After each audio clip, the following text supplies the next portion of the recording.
Alright, it's your boy Cody Mack here for What's the Word, and I'm finally sitting with Happy Birthday Calvin. What's up? What's going on with you, girl? Man, it been lit. Been Super lit. Life been amazing. Okay. Great. I love the energy you starting off with, man. Just trying to keep it OG. Okay.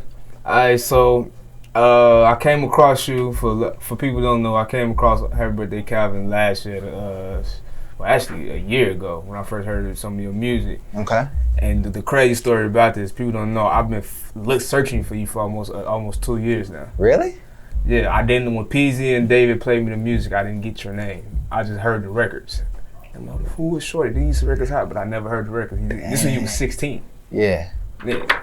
That's crazy. So it's like I've been trying to find out who you was for the last 2 years, and then what do you know? You come out and now you're just starting the making. That's real. All right. So Happy Birthday Calvin, man. Who was Happy Birthday Calvin? Happy Birthday Calvin is a kid from the west side of Chicago. I'm 17 years old, upcoming Chicago artist. You know what I'm saying? Just working super hard, trying to put on for the city. All right. So let's enlighten people on your recent success right now. You're currently a signed artist, right? Yeah, I'm signed to ATS and Hitco. Shout out At The Stu, shout out Hitco, shout out Peasy, management, you know what I'm saying? How did that come about, being a 16-year-old kid and getting signed? So I got signed, well, he in the room right now, but y'all can't see him. But I got signed because my homie Khalil Everidge, who is the lead actor in the Beats One, like, you know what I'm saying, the Beats Netflix movie, he had to learn how to make beats for the film. So the CEO at The Stu was the one who had to teach him. So then after the movie was done, he sent him my tracks, and then from there, he wanted me to come to the studio. And that's, yeah, like after that, we link up with LA, we go out to California, LA, you know what I'm saying? So LA to see LA, and yeah, that's how I got signed. What was it like meeting LA Reid? Were you familiar with who he was before you went out there? Yeah, I mean, I heard about his name. I heard about what he did, but I never seen him or like known like in depth about him. I just knew like he owned a label and like he was a record exec. Okay. So what was it like meeting him? Meeting him? Well, after I did all the research, it was like a big deal. You know, it's like, dang. Then it's like, just being out there for like the first time and that being my experience, it was really amazing. Like the first time I went to LA, I got signed, so that's pretty lit. Like I hadn't been to LA before that. So it was just like, just right, like it just... It wasn't right then and there, but I mean, I knew right then and there. Okay. So what made you feel like this was the best fit for you? Really? I just felt like I didn't have any other option, and it's like, you only get so many opportunities, so I wouldn't waste it. Okay. Yeah, that's just how I viewed it. So for you to be so young and making quality music, I want to say, like, what are some of the challenges and adversity do you face? The only challenge and adversity I face is, I mean, I'm on a road in my head to being like the greatest of all time. That's my overall goal. So I guess the biggest challenge I face is making something that is huge. Like every song has to be better than the last one I made. That's the goal. So. Okay. I'm gonna go back to another thing is about you being so young, signing a record deal. Was there ever any side-eye moments when you was like, nah, I don't think I want to do this? Because you know a lot of people say you shouldn't sign. Like, yeah. No, like I understand that, but it's like I'm 17, so realistically, like 2-3 year deal, like my life can only get so messed up from it, even if it was like the worst deal in the world. It's still like me getting into the industry, which is like something a lot of people don't get. So regardless, I was excited. Okay. So what are some of your craziest industry stories so far? Like some things that you've seen? My craziest industry story was me going to LA Reid's Grammy party and meeting Leonardo DiCaprio. I actually took a photo with him and he told me not to post it, so I still got it. I ain't post it. I just got it on my phone. We talked and everything, like, yeah. He pretty cool. Who else?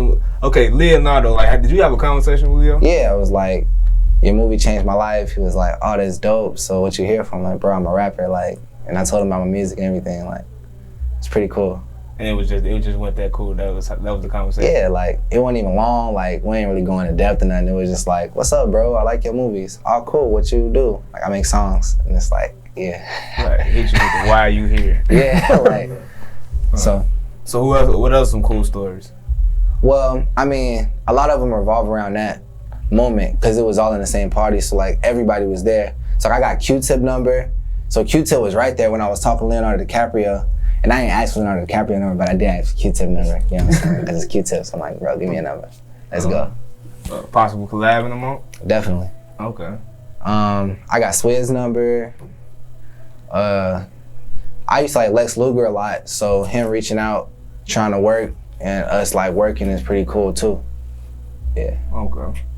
So you getting all this success. What was one of those moments when you knew like, yo, this is what I want to do? Because you like, I don't want to keep talking about your age, but you're you're relatively young. Yeah. So what was that moment in your head like, you know what, this is the focus?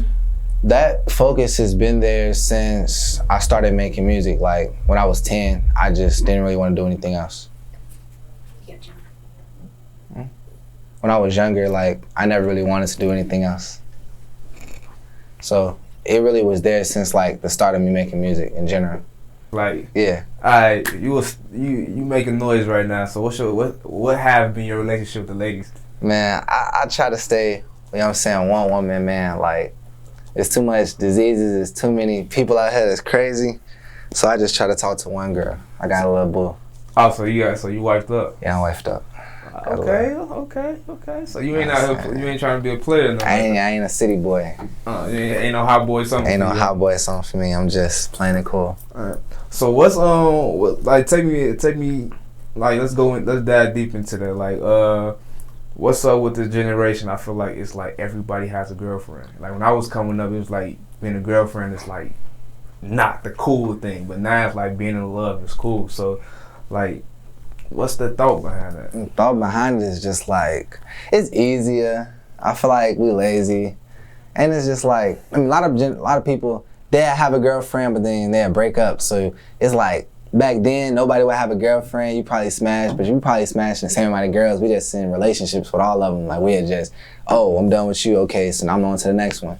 Like, it's weird, this generation. I mean, every generation was weird, but just how we going about it with like, being in relationships, because a lot of us ain't really loyal for real, you know what I'm saying? So it's like, I don't know. It's just weird. So you saying by the time you 21, you might have all 7 different girlfriends. Not you. Not you, but. Now by the time you 21, you might, I don't know. I mean, I'm trying to think. All the people I know, by the time they 21, they might have a couple kids. I don't know. They might be different. That's kind of hard. Like that's not hard coming from the city of Chicago, because being a young black male in the city of Chicago, do you feel like sometimes they make you grow up quick? Yeah, I grew up mad quick. Okay. I was a leader in my house by the time I was like 13. Man of the house, instantly. What happened to your father? You mind me asking? He just, you know how it go. Right. He just be what it is. Right. If ain't nobody there, I'm the only one. Okay. You gotta man up. So like, how did that prepare you for life? Like, what are some things you had to go through? I mean, it just made me more mature. Understanding that money don't come from thin air. Understanding that you gotta take people's feelings into consideration. You know what I'm saying? Regarding like family, cause I gotta look out for my brothers, my family in general, just in different ways than somebody who had like an active father in their life would. You know. Mm-hmm. So just overall, that in itself is just a lot. Okay.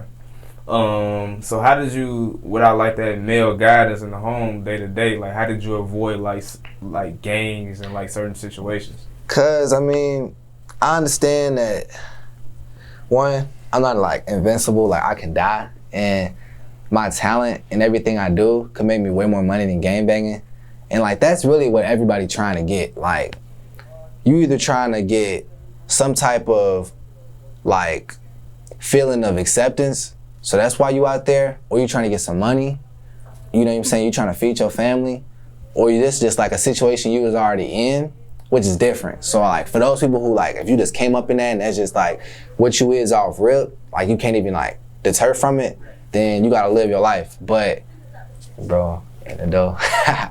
But like if you trying to get into that life, then you either looking for acceptance or you're looking for money. And I mean, you can get both, but you can lose both real quick too. So I just figure I try to be myself. That ain't really who I am.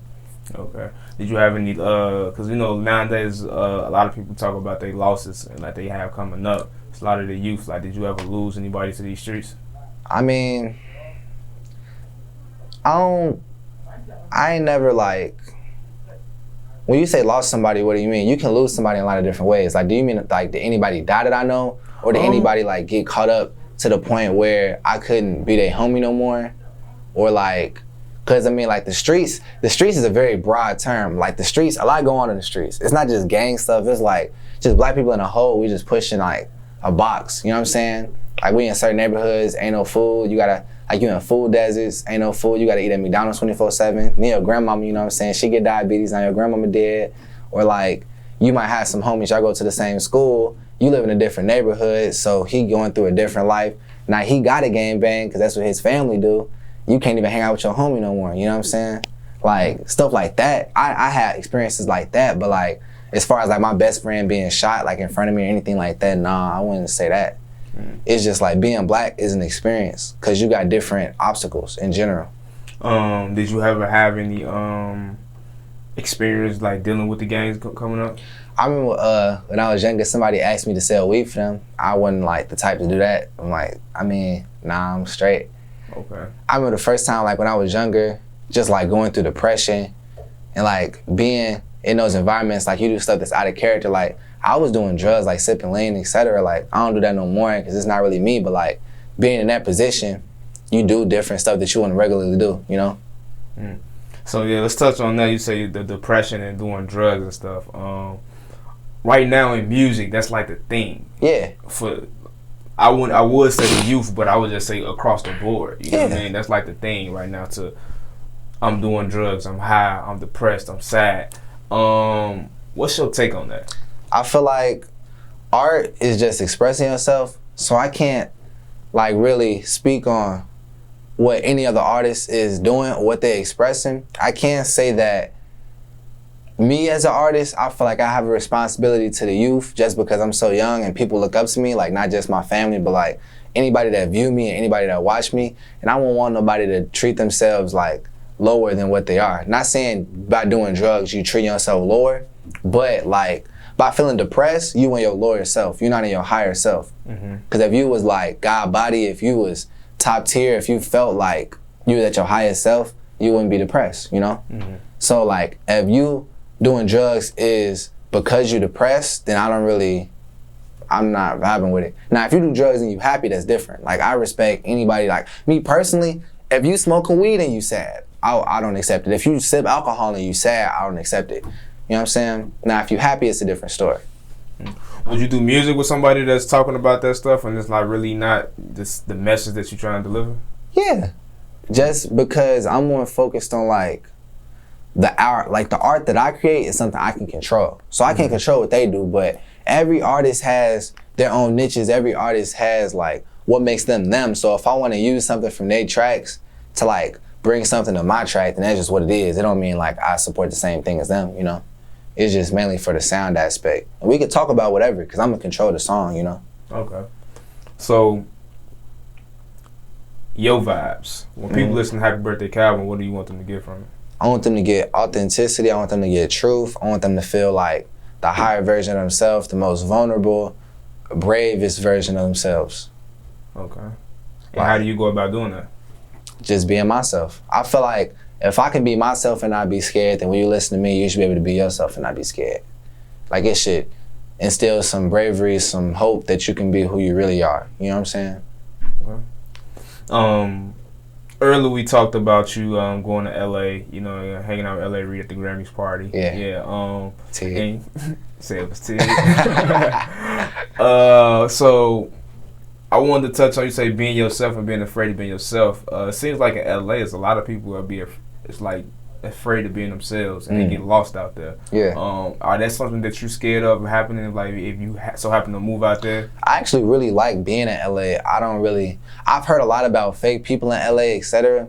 Me personally, I feel like you attract whatever energy you allow to be around you. I'm the type of person where if I feel like you fake, I'm gonna tell you fake, and then I'm gonna exterminate you out of my life. Like, you know what I'm saying? I don't really deal with fake people. It's like, it's tons of cities, the internet is a real thing. I'm really going, like, if I was to ever go out there, it would just be for the scenery. Like, cause people is everywhere. It's fake people in Chicago, it's fake people in Atlanta, it's fake people in Arkansas, it's fake people in Mississippi, anywhere. So I feel like it's just a matter of what you allow, you know? Okay. So LA ain't kind of scare you off now? Oh. Okay. I mean, I'm not in a position, cause my thing is, everybody perceive fake as, if you ain't popping, they not rocking with you, and then when you is popping, they is rocking with you. Right now I'm popping, so I can't necessarily say that, oh, they not fake or this, that, and the third. I don't know what people's intentions is. But I mean, that's not for me to decide, that's for me to find out. I'm just more focused on who I am. Cause I mean, they can't define me as a man, that's only me. That's right. That's right. So, musically, right? So you got the No Friends track that's going crazy. Yeah. Congrats on all the success. You got Herb on a remix. Like, how did that happen? I mean, really, it's just us being in the same studio. Like, at the Stew is, I mean, right now it's the record label, but before it was a record label, it was like the most popping studio in the city, and it still is. Everybody that was there before it still come through. So it literally was just a matter of, what's up, bro? You like the song? Yeah, let's do a remix. All right, we're gonna get it figured out. And we got it figured out, and we did it. Okay. How was it like working with a guy like Herbo? Because y'all got two different styles. Nah, Herb is mad passionate. Herb is like, he fun. He's funny for sure. I mean, like, he just a real genuine dude. Being around him, it was fun. Just watching him record was like, you can feel what he's saying. So it just brought a different aspect of music that I had never like experienced on my own before. Because Herb is like, you know what I'm saying, when it comes to that type of music, like that, I don't want to say drill, but like I like to call it like soul trap, anything like that, where like you speaking from the soul, like, and you just expressing your life. So like when he's speaking, it's like I felt it, you know? So who are some other artists that when you in the studio, you get certain type of vibes like that from? I mean, I ain't been in the studio with too many rappers, but I can say that artists like Polo G be rapping, you know? I mean, even Lil Durk, like, I feel like a lot of Chicago artists in general just like have it where I can relate, and I feel like a lot of people that's in the city can relate to the life they live and everything they saying because, you know, we come from the same place, you know? Just like different perspectives of the same thing. Okay. So, before I go to the next question, I do want to touch on this. Like, so you being in the studio, a lot of rappers come through that studio. So who have you been in the studio with? I mean, I've been in the studio with Valet. That was super cool. No one can say his name right. Valet. Valet? Valet. Valet. Valet. Valet sound hard though. Valet. I mean, I get you, Valet. Bet. Yeah. So how was it working with him? Because he's like, to me, I think he's like the prince of like trap music. Nah, Valet is like, you got me. Yeah, stumbling. Valet is like super smooth. He got his own original flow. You know what I'm saying? Like, that's his flow. He made it. He curated it. He commercialized it. Like, he just raw. How do you feel about people like it's stealing his flow? They can't do it like him, so it's like, the way I view it is, like, you remember back in the day when people used to try to imitate Mace? Or like imitate like P. Diddy and that whole style? It's like the same thing to me. Like, you can try, it's not the same thing. They try to imitate Jay-Z, but it's not the same thing. Like, you just can't do it like, bro. So it's like, it's tons of flows out here, so I don't be mad. Like, I would be honored if I made a whole flow and people just started using it. Cause like, none of y'all can do it like me if y'all all trying to do it like me. So. So before we was just talking about Chicago and the Chicago scene and our artists, like, what do you feel, what's the aura you getting from the city right now? Cause it seems like we just coming with artists. Like, we got the old wave, this new wave, and we got, like, I'll put you a part of this new wave, like, y'all just coming. So what's the aura in the city right now, musically? It's a Chicago Renaissance. For real, it's like, it's a new wave of art, young people that's intelligent, young minds that's trying to bring more to the city. the city is in a growth process, you know? Cause like when Keith first came and a drill wave first happened, that was the first wave. And it was like, okay, now we all finna eat. Cause I never look at like, me personally, I'm like type person I am, I never look at any black artist like that's in America trying to make money like any type of way. So for any rapper that like just period, if you out here rapping, you making music and you feeding your family, you doing what you gotta do, I'm proud. So just all of us doing this, it's beautiful. So what do you think we need to do to sustain that level of greatness and then so we can be able to compete with markets like New York and Atlanta? It's really just collabing, gaining business acumen, becoming more intelligent economically, and pushing for more like, I don't want to say mainstream success, but pushing for more artistic growth. Like we can't be stuck in one box regarding drill, or trap, or regarding anything that I do. Like I wouldn't want to be stuck in any box that I make for myself, you know? So it's just about being open and trying to build the sound more so that it's not like just drill or it's not just anything, but it's like, this is Chicago, we have a variety and we just, you know what I'm saying? That's what we doing. So, I mean, we going in the right direction. Okay. What are some things you think that kind of held us back over the years? Held it back? I don't know. Haters, selfish people, being spiteful, being prideful. That's a Chicago thing for real, like being prideful. We got a lot of pride.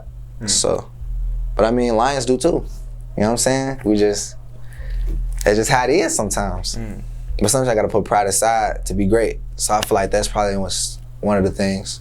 Especially me like just coming up, because I've been doing music since I was like 10, so like I didn't witness a lot.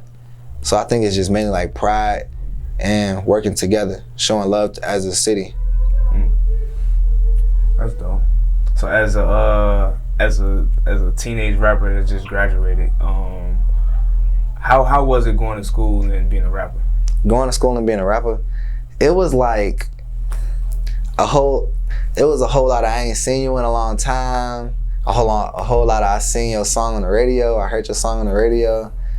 It felt great. Honestly, it was amazing. I was doing tours like in other schools while I was still in high school, so that was raw. Just overall, it's like, it honestly, sometimes I feel like it's bigger than me. Like, this is just legendary, you know? Famous, most craziest tour life rapper story that's like, yo, I can't believe this happened. It's only happened because I'm a rapper. Man, right now. A lot of crazy stuff. I don't even know, like, before I had a girl, girls was going crazy. They was just teeing up. Just cause I'm a rapper, just cause, you know what I'm saying? Like, tour life stories, I ain't really been on tour. I went to a school tour, and that was crazy, like, me being around all the schools. I remember, honestly, it was just crazy when they actually started knowing the songs. Like, I remember I went to Marshall, that was teed. I went to Dunbar, that was super crazy. So just them, like, knowing the song and singing back to me was dope, for sure. All right, so the Netflix thing we talked about, that didn't happen.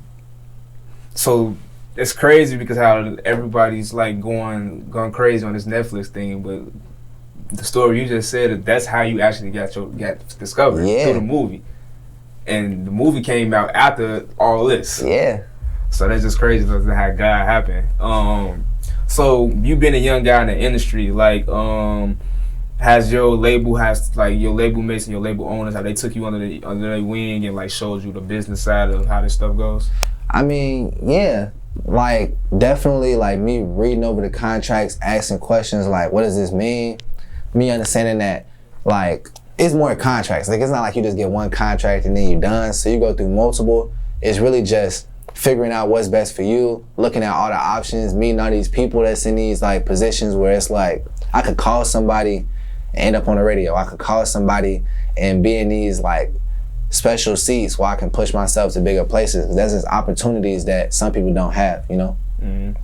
So I'm forever grateful for that. Okay.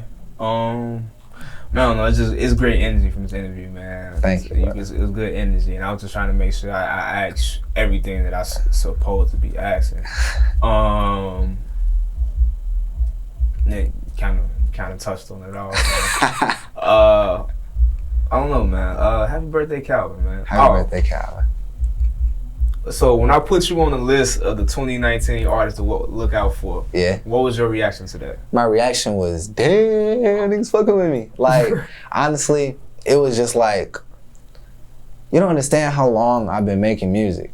So like, to get any type of recognition, it's like, thank you. Cause a lot of artists don't get recognition. A lot of artists still on SoundCloud and they songs still like 500 views and they still trying to like find a way. So like, to get any support is great. I'm extremely thankful.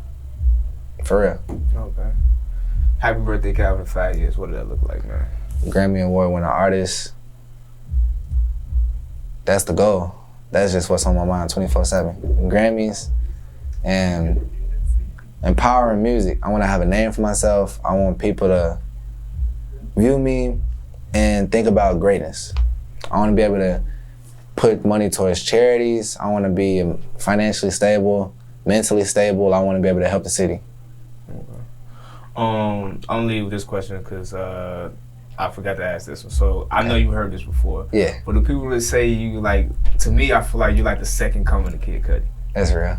I hear it when I first heard the music. Like I said, you was 16, Peasy played it. I'm like, I don't know who this kid is. I gotta find this kid. He's cold. So that's why at the showcase, when I seen you, I was actually putting the list together, and they were like, actually, I think it was your mom. Yeah. And I'm like, what's this kid's name? She's like, oh, this name, Happy Birthday, Calvin. Gave me your Instagram and everything. I shouted you out on Instagram that night. Like, yeah, this shorty to go. And it's like, but when I look at you, when I hear your music, I feel like the second coming of Kid Cudi. Like, has anybody ever compared you to him before? Yeah. Like, I got comparisons to Kid Cudi. I got comparisons to Kanye. I mean, these are people that I like to listen to that I think are legends. So I'm happy with it. Like, yeah. You ever see yourself doing a song with one of them? Yeah. That's like a goal. That's like goals. Like songs with Kanye, songs with Cudi, songs with Jay-Z. It's like I have a list of things I got to get done before I'm done with music in general. Do you look at this like a sport, or is it like an art to you? Like, it's both. It's different realms of it. I feel like for albums, it's a sport.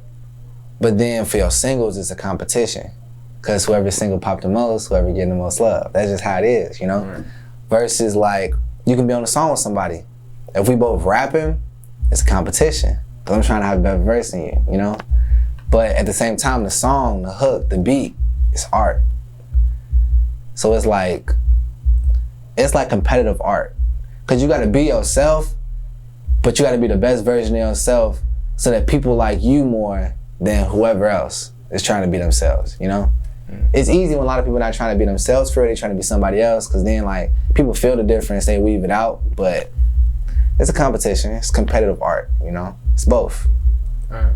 What are the artists that you're looking forward to work with? If you can name 5 artists right off the bat, like, you know, I want to work with them, who would it be? I want to work with Kanye West. I want to work with Jay-Z. I want to work with Beyonce. I want to work with Tyler, the Creator. I want to work with Pharrell.